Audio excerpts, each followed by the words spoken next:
In today's video, I'm going to teach you how to adjust the margins in a Microsoft Word document.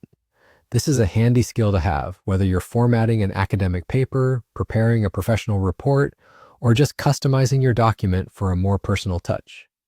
Let's dive right in and walk through the entire process together. First, you'll want to open the Microsoft Word file that you are working on. If you don't have Word open yet, go ahead and find your document, double-click on it, and give it a moment to load. Once your document is up, you should be looking at your text on the standard Word interface.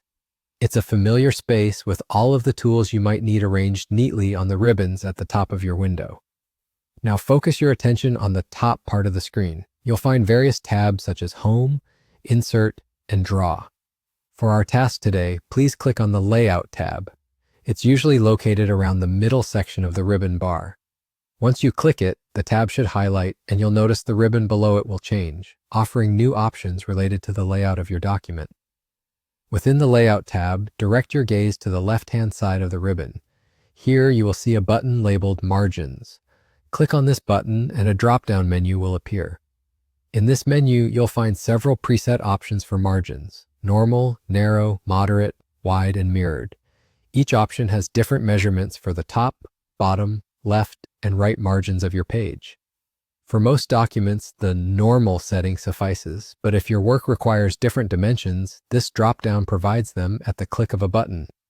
If none of the preset margin settings meet the specific needs of your document, don't worry, simply click on the Custom Margins option at the bottom of this drop-down menu. This will open a new dialog box allowing you to manually set exact measurements. You can adjust the figures to your preference for the top, bottom, left, and right margins.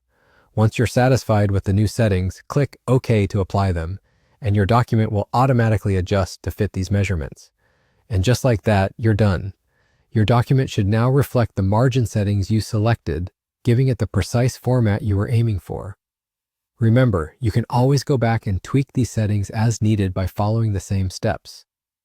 Being able to effectively manage your document's layout is a fundamental skill that will enhance the professionalism and readability of any document you create. Thank you for joining me in this tutorial, and I hope you found it helpful. Keep practicing with different settings to see how they affect your document's look, and you'll soon become very comfortable with this feature.